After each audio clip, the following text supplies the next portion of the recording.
Post-production coordination and continuity.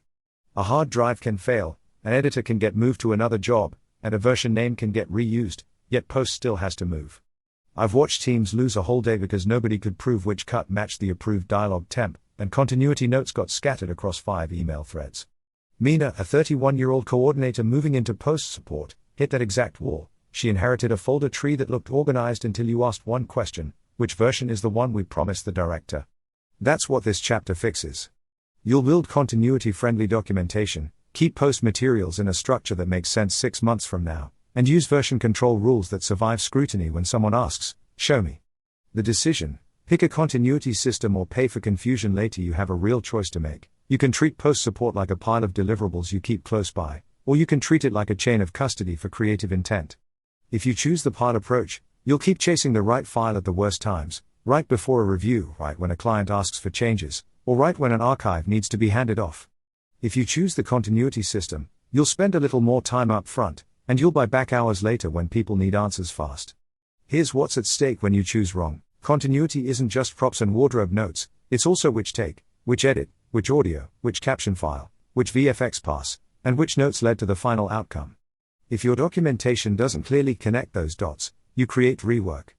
Rework costs time, but it also costs trust.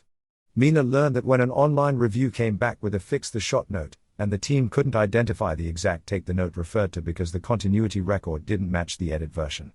Ask yourself a simple question as you set up post support: if someone else opened your archive tomorrow, could they follow your decisions without asking you? If the answer is probably, you're one rename away from a scramble. Practical takeaway: pick the continuity system now, while everything still lives in your hands. Comparing your options: 3 ways to organize post materials and track versions. You'll see 3 common ways teams handle post organization and version control. They all work until they don't. Use the comparison table to decide what fits your current workflow and team size.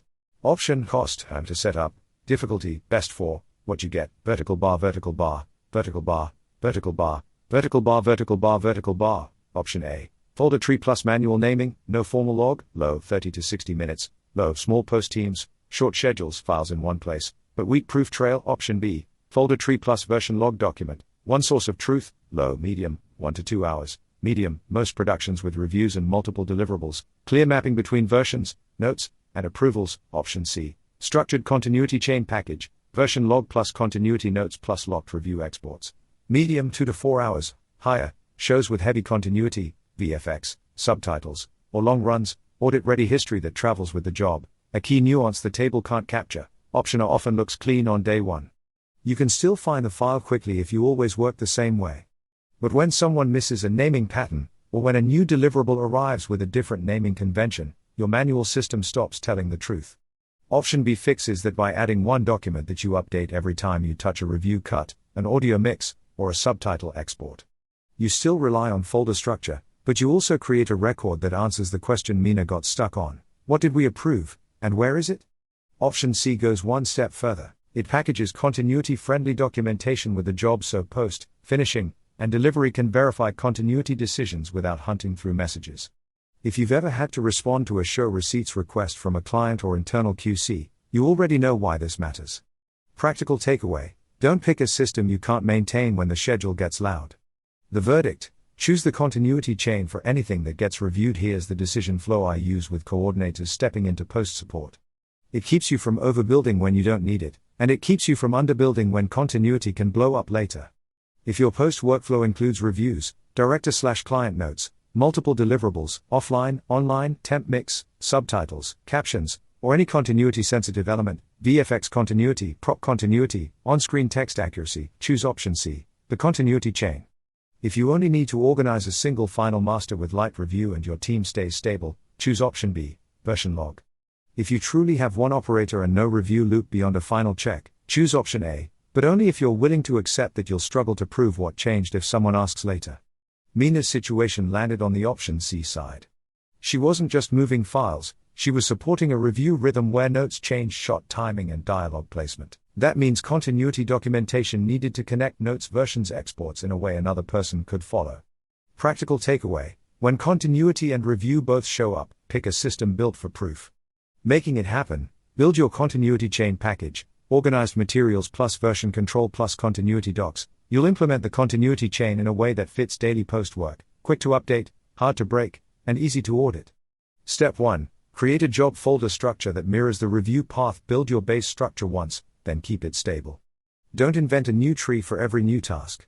Use a top-level folder like O1 working, O2 reviews, O3 locks, O4 deliveries, O5 continuity docs, O6 archive inside O2 reviews, separate by review round, RO1 first notes, RO2 revision notes, RO3 final review inside O3 locks. Store only versions you consider approved for downstream work. Picture lock, audio lock, caption lock. Concrete example for Mina. She stopped dumping review exports into the same folder. She created O2 reviews /RO1 first notes and O2 reviews /RO2 revision notes and immediately reduced. Which one is it? Questions. Step 2. Use a version naming rule that never repeats. Pick one naming pattern and enforce it for every file type you touch. Consistency beats cleverness. A simple rule that survives scrutiny. Project code element round version date owner initials. Example picture O2V03202606008 Move Saudi or O1V 01202606006 We've defined these terms in a short note at the top of your version log. Element, picture, audio, captions, split, etc. round. R01, R02, R03 version, V01, V02, V03. Increment when you change the file. Concrete example. Mina used the same project code element round format for caption exports and audio stems. When a director asked for the one with the corrected on-screen text, she could point directly to the matching caption export without searching. Step 3. Maintain one version log as your single source of truth. Create a document in O5 continuity docs called version log readme. Update it every time you receive a review cut, export a new temp mix, generate subtitle/caption files, lock a version for finishing or delivery. Your version log should include, at minimum, these fields per entry: file name, exact, element, picture/audio/caption/etc. round, R01/R02/ version, V01/V02/ date created, owner, the person who produced it, what changed, one sentence, where it lives, folder path, approval status, draft, approved, locked. This is the proof trail part. If someone asks, you don't explain from memory, you read your log. Practical check. If you can't answer what changed in one sentence, you don't understand the version yet. Fix that before you move on. Step 4. Write continuity-friendly documentation that matches the file trail. Continuity docs should not live only in scattered notes. Put the notes where your files live, and reference them from your version log. Start O5 continuity docs with continuity notes, readme, shot continuity notes, props, wardrobe, text notes, whatever categories you actually use for each continuity entry. Include scene/shot identifier, whatever your team uses, scene/shot, reel/shot, internal ID, take or source reference, e.g. take used in R02V02. What continuity requirement mattered, one sentence, where the approved change shows up, link to the relevant version, file name, date and author, the person who recorded it. Concrete example, when a prop label needed to stay consistent across two adjacent shots, Mina recorded the correction and tied it to the exact picture version and the review round where it landed. Later, QC didn't need her, they could see the file name and the note. Step 5. Lock review exports you can't afford to lose. When you export for review or delivery, save a copy that you treat as immutable for that stage. Store it in the correct folder, O2 reviews/ or O4 deliveries/ and never overwrite it. Rules that keep you safe: never overwrite a review export. Always create a new file name and increment V. When you lock, picture lock / audio lock / caption lock, move the approved file into O3 locks and update the version log approval status. Keep the review export format consistent for that stage. Example, if you review in H264. Move, keep using that for that stage. Mina's win: she stopped emailing attachments named final and started exporting review files into O2 reviews with a consistent version rule. The team stopped arguing about which file final meant. Step 6. Archive with the same trail you used to build the job. When you finish, copy the whole continuity chain package into O6 archive. Don't strip it down.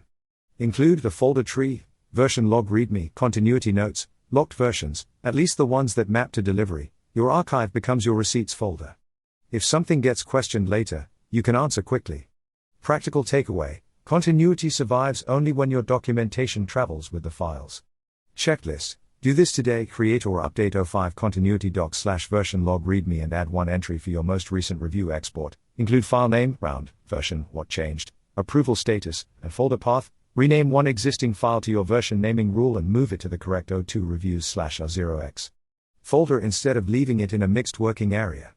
Record one continuity note in continuity notes README and link it to the exact version file name that contains the approved fix. Move one approved for downstream asset into O3 locks, picture lock/audio lock/caption lock, and reflect that lock in your version log. A clean continuity chain doesn't just keep editors happy. It keeps QC, finishing, and clients from pulling you into file archaeology. When you build the trail, organized materials, strict version control, and continuity docs that point to the exact file, you turn post support into something reliable people can trust.